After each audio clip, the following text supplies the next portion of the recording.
24 de novembro de 1971. Um homem elegante embarca no voo 305 da Northwest Orient Airlines. Calmo, educado, mas com uma ameaça explosiva na pasta. Horas depois, ele salta do avião com US$ 200 mil em espécie, desaparecendo sem deixar rastros. Até hoje, ninguém sabe quem era o homem que o mundo passou a chamar de D.B. Cooper. Um homem audacioso, um mistério eterno, um fantasma nos céus americanos. Seja muito bem-vindo ao Dossiê Sombrio, o canal que te leva até os casos mais enigmáticos e perturbadores da história criminal. Eu sou Luiz Belmont, seu narrador, e hoje vamos reviver um dos casos mais intrigantes de todos os tempos. Prepare-se para conhecer os detalhes, os suspeitos, as teorias e os silêncios que cercam o sequestro do voo 305. Você está no Dossiê Sombrio, e essa é a história de D.B. Cooper.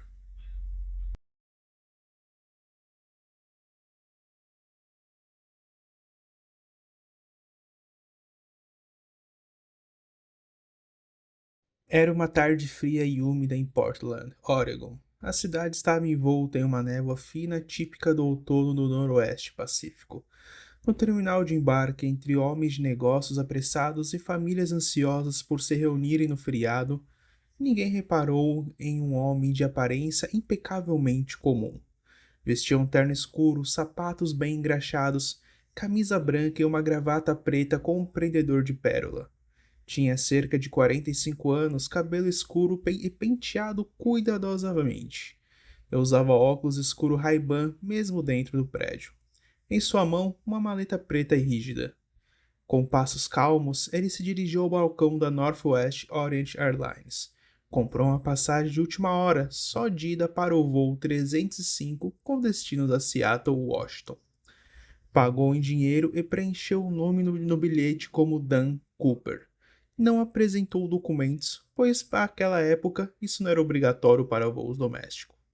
O atendente não viu nada de incomum. Cooper agradeceu com um leve aceno de cabeça e seguiu em direção ao portão de embarque. Às 14h50, Cooper embarcou no Boeing 727-100. Ele escolheu o assento 18C no meio da cabine traseira, estrategicamente posicionado próximo à escada ventral.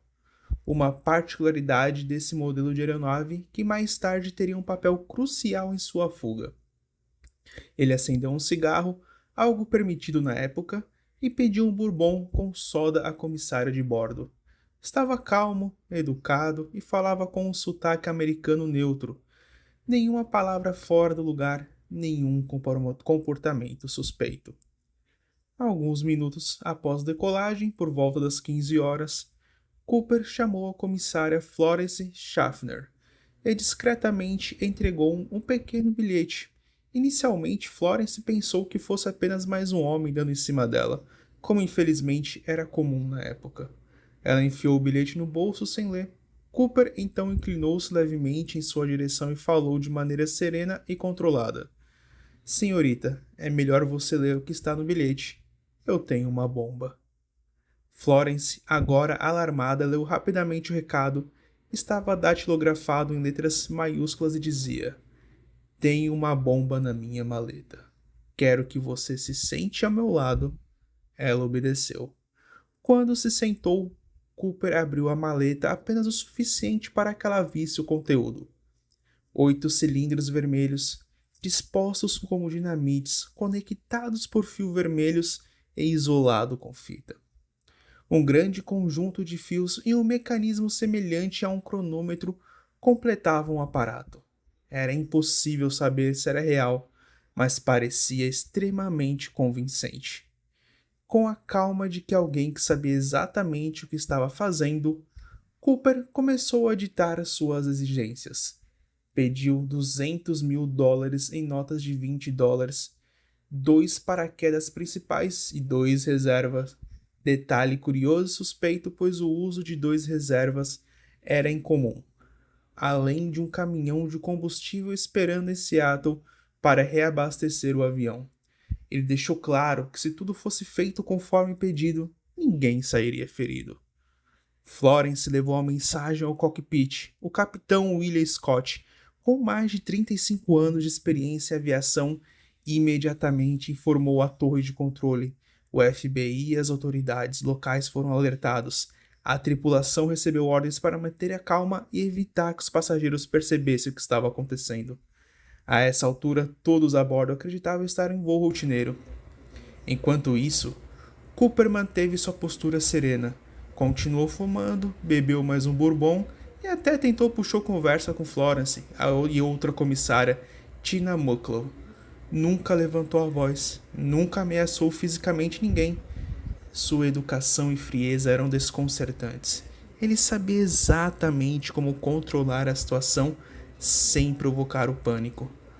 Ao longo das quase 2 horas de voo entre Portland e Seattle, Cooper deu detalhes adicionais. Não queria notas rastreáveis, exigia que os paraquedas fossem fornecidos por uma escola de paraquedismo civil e pediu que todos os passageiros fossem alimentados com calma enquanto aguardavam o solo. Ele parecia preparado, como se estivesse ensaiado cada passo. Às 17h24, o avião começou a sua aproximação a Seattle. Durante todo o trajeto, o FBI trabalhou freneticamente nos bastidores. O dinheiro foi recolhido do Banco da Reserva Federal e verificado. As notas tiveram seus números de série anotados. Os paraquedas requisitados com urgência foram entregues por uma escola de saltos local. Tudo foi preparado conforme as exigências. O voo 305 pousou em segurança no Aeroporto Internacional de Seattle-Tacoma às 17h39. Chovia forte e a visibilidade era baixa. O avião taxiou para uma área isolada da pista, onde veículos da FBI e da companhia aérea esperavam. Cooper manteve os passageiros a bordo por mais algum tempo, enquanto confirmava visualmente pelas janelas que suas exigências estavam sendo atendidas. Quando o dinheiro e os paraquedas foram entregues, ele finalmente permitiu que os 36 passageiros e 2 comissárias deixassem a aeronave. Permaneceu a bordo apenas com o piloto, o copiloto, o engenheiro de voo e Tina Mucklow. Ninguém se feriu, nenhuma arma foi disparada. Mas o mais surpreendente ainda estaria por vir.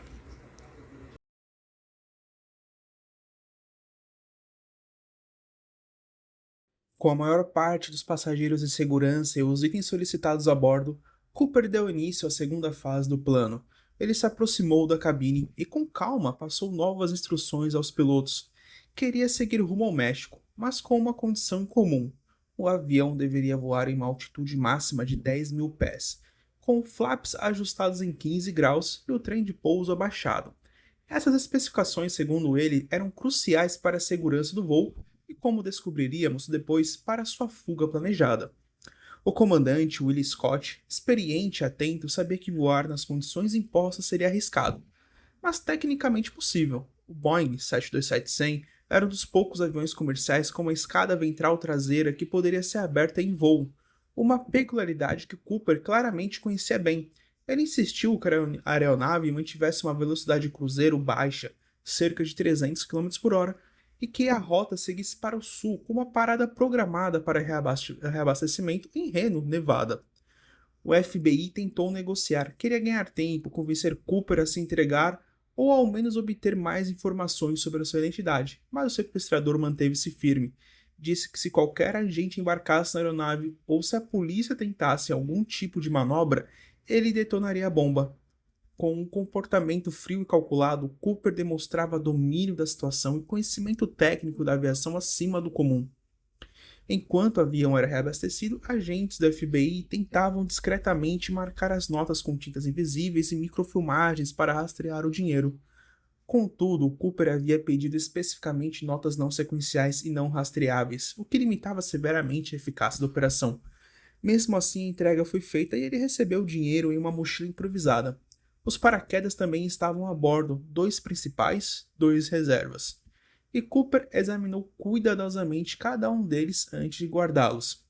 Ele também se assegurou de que a cabine traseira estivesse limpa e livre para sua movimentação.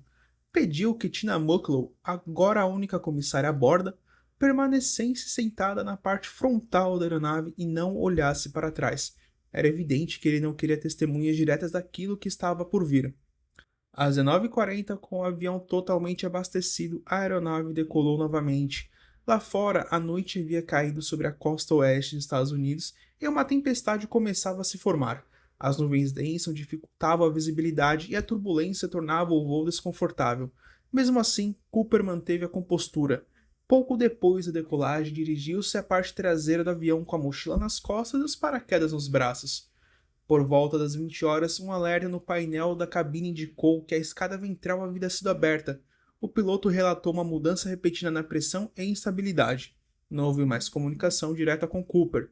Quando a aeronave pousou em Reno, cerca de 2 horas depois, o FBI cercou o avião, mas Cooper não estava mais a bordo.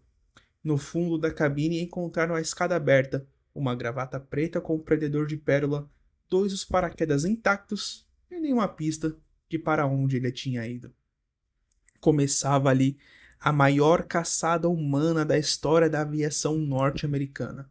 Um homem saltara de um avião em pleno voo em meio a uma tempestade no escuro sobre uma região florestal remota e sumira sem deixar rastros. Vamos fazer uma pausa rápida aqui para respirar um pouco. Enquanto isso, se inscreva, ative o sininho para receber a notificação dos próximos vídeos e também curta, compartilhe esse vídeo com seus amigos. Agora, de volta para o caso.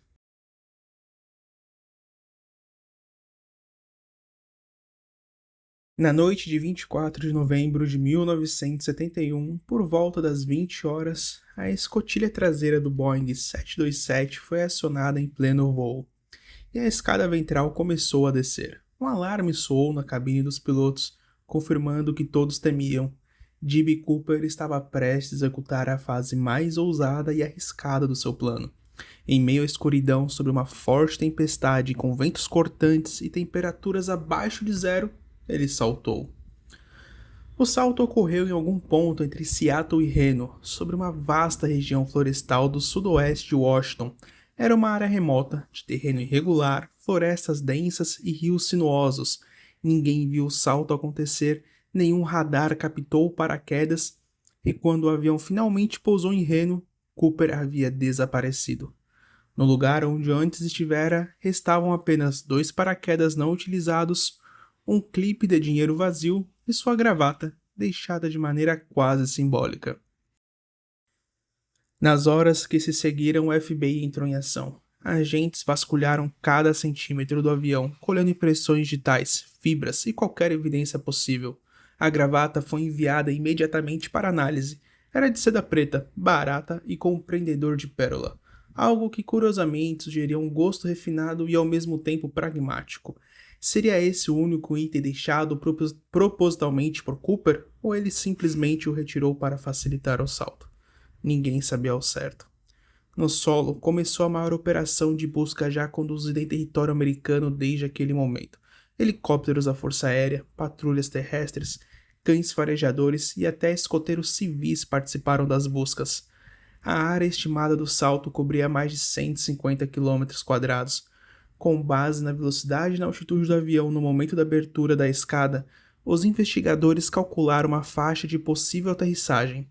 Mas era tudo especulação.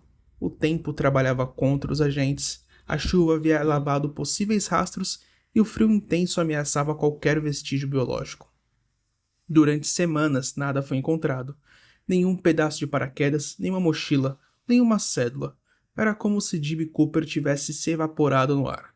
Teorias começaram a surgir imediatamente. Ele teria morrido no salto? Teria se perdido na floresta e perecido? Ou teria conseguido escapar, misturado entre a população com o dinheiro intacto? Os especialistas estavam divididos. Muitos afirmavam que era impossível alguém sobreviver a um salto naquelas condições, à noite, com visibilidade quase nula, sem equipamento de navegação e sobre um terreno acidentado. Ainda por cima, usava roupas pesadas e um paraquedas civil comum. Mas outros, especialmente veteranos militares e paraquedistas experientes, defendiam o contrário. Se alguém tivesse o conhecimento e sangue frio para planejar um assalto como aquele, também teria competência para sobreviver à fuga. Ao longo dos anos seguintes, o FBI seguiu centenas de pistas. Mais de 800 suspeitos foram investigados. Dezenas de confissões falsas surgiram e inúmeras buscas em áreas remotas foram realizadas. Nenhuma prova definitiva apareceu. Em 1980, quase uma década depois do sequestro, uma descoberta chocante reacendeu o interesse público.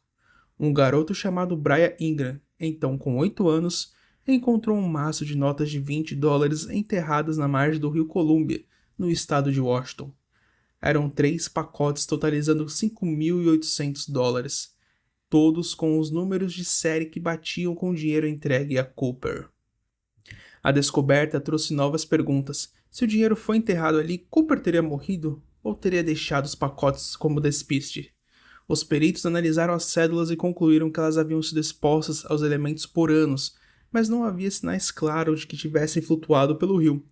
Isso indicava que foram enterradas ali, possivelmente de propósito, uma jogada para despistar os investigadores.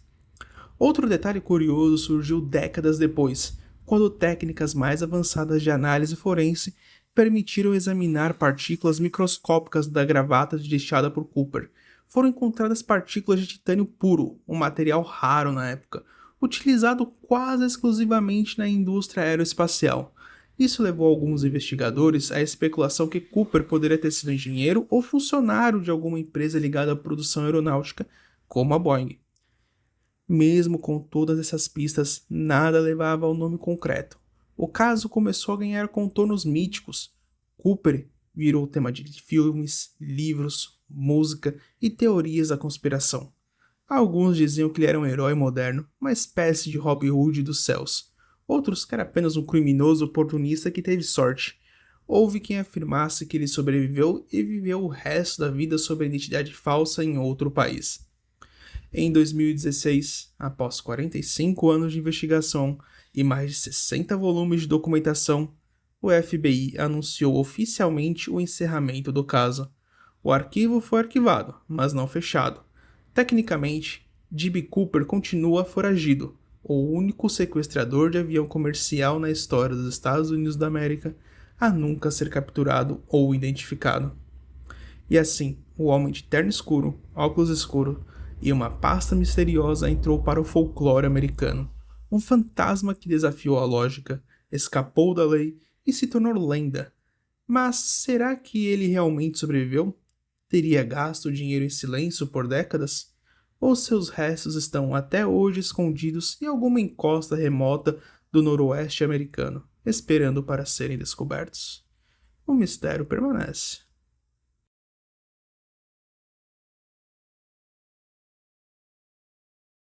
Durante as décadas que se seguiram ao sequestro, o caso D.B. Cooper atraiu uma enxurrada de suspeitos. Alguns foram indicados por amigos ou familiares, outros se apresentaram voluntariamente à polícia. Entre os mais de 800 investigados, alguns nomes ganharam destaque na investigação e na mídia. O primeiro suspeito de grande notoriedade foi Richard Floyd McCoy Jr., um veterano do Vietnã e piloto de helicóptero do exército. Em abril de 1972, apenas 5 meses após o caso Cooper, McCoy realizou um sequestro quase idêntico. Ele sequestrou um avião da United Airlines, exigiu $500 mil em dinheiro e, como Cooper, saltou de paraquedas da aeronave em pleno voo.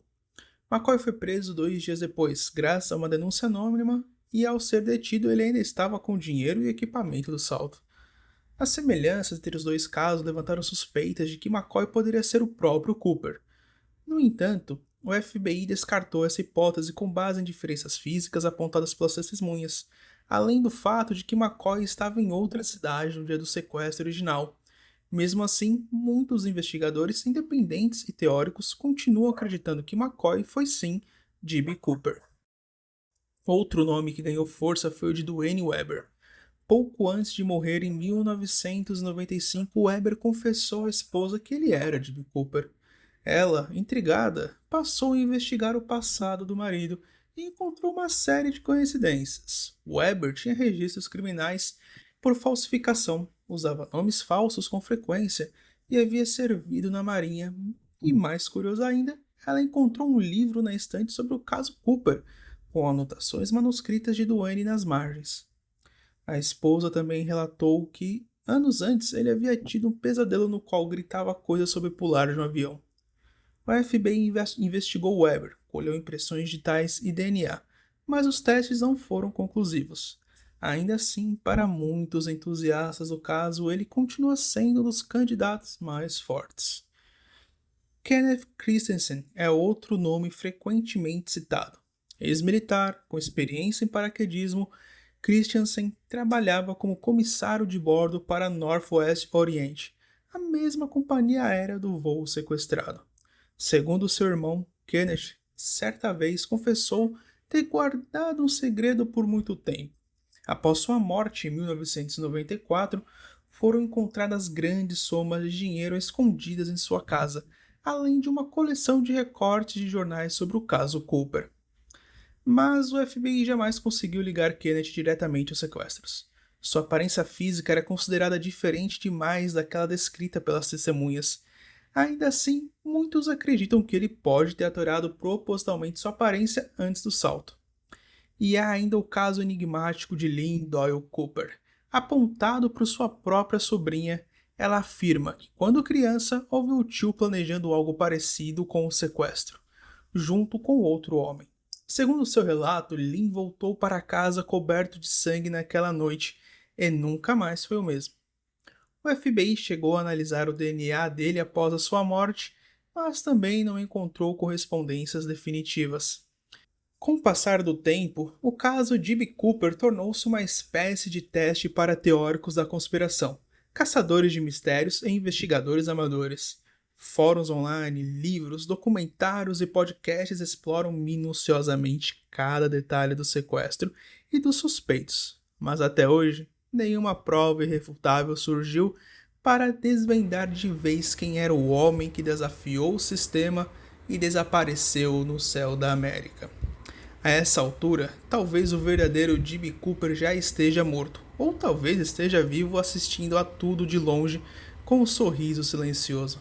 Seja qual for a verdade, os nomes dos suspeitos continuam nos arquivos. Pistas de um quebra-cabeça que mais de 50 anos depois ainda parece impossível de montar.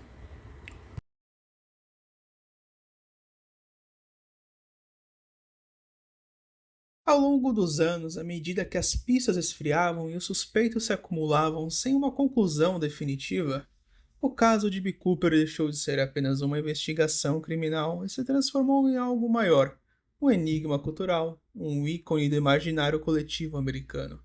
E com isso surgiram teorias, muitas teorias. Uma das mais persistentes é de que Cooper não agiu sozinho. Alguns investigadores sugerem que ele pode ter contado com ajuda interna, talvez até mesmo com a colaboração de um membro da tripulação.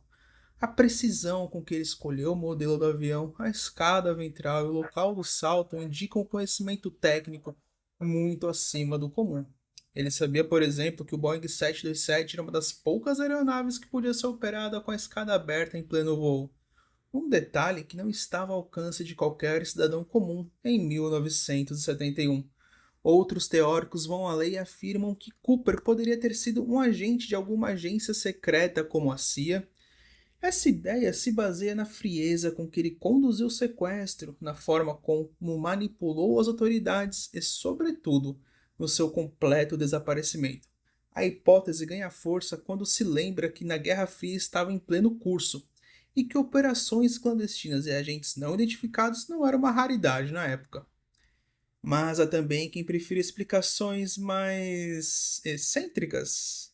De alienígenas a viajantes no tempo, as teorias conspiratórias mais malucas encontram espaço em documentários e fóruns online. Em um episódio da famosa série de TV dos anos de 1990, D.B. Cooper é retratado como um ser interdimensional que salta de realidades. Parece absurdo? Sim, mas também mostra o quanto o mistério se enraizou na cultura pop. Falando em cultura pop, é impossível ignorar o impacto que o caso teve no entretenimento, como filmes como Without a Paddle, The Pursuit of D.B. Cooper, e até mesmo em séries como Prison Break, Loki e Breaking Bad, ajudaram a eternizar a figura do homem de terno que sumiu nos céus.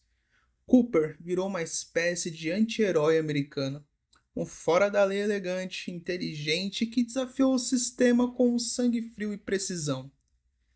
Livros e canções também contribuíram para o mito. A figura de D.B. Cooper representa para muitos o espírito rebelde de uma era marcada por protestos contra o governo, guerras controversas e desconfiança nas instituições. Era o início da década de 70, o fim do sonho hippie e o começo do cinismo moderno. E Cooper de alguma forma parecia captar essa transição. Um homem comum que por uma noite teve o poder de controlar tudo e desaparecer sem deixar rastros. Mas, para além das teorias conspiratórias da estética romântica, há um lado mais sombrio nessa história.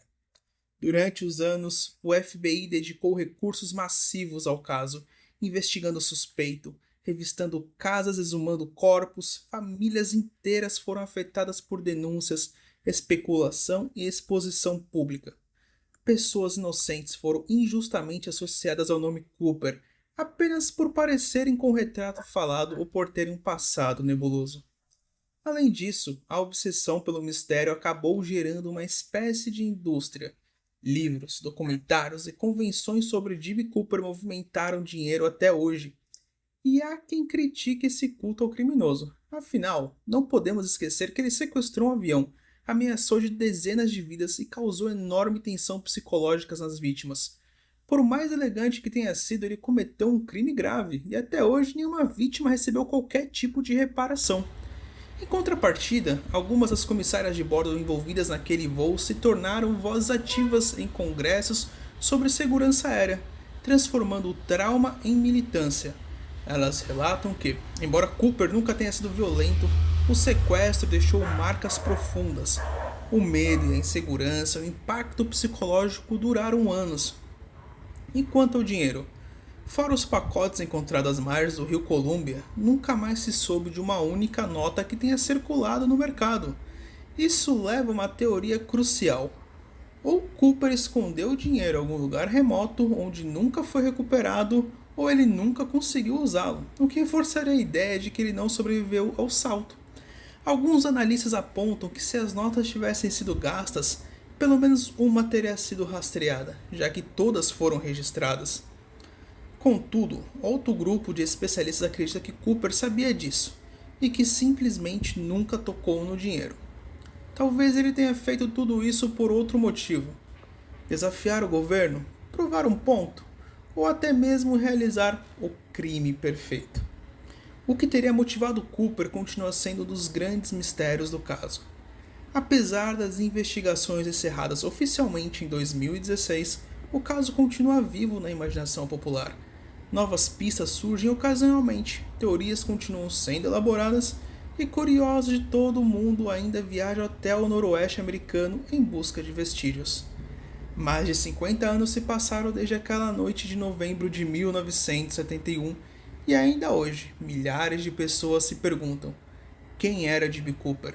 Para onde ele foi? E o mais intrigante de tudo, por que ele fez o que fez? Enquanto houver quem pergunte quem era D.B. Cooper, o mistério continuará. E assim encerramos este mergulho, ou melhor dizendo, um salto de paraquedas, no caso mais intrigante da história criminal americana. Até hoje, sem solução, até hoje, sem resposta. E talvez seja isso que o torna tão eterno. Eu sou Luiz Belmonte e agradeço que você chegou até aqui. Diga nos comentários o que você acha que aconteceu com D.B. Cooper. Você já conhecia esse caso? Se sim, conte a sua teoria favorita nos comentários. E não se esqueça de curtir o vídeo, se inscreva no canal para mais casos misteriosos como esse, ative o sininho da notificação para não perder nenhum vídeo e compartilhe com seu amigo que também gosta de um mistério. E até o próximo Dossiê Sombrio.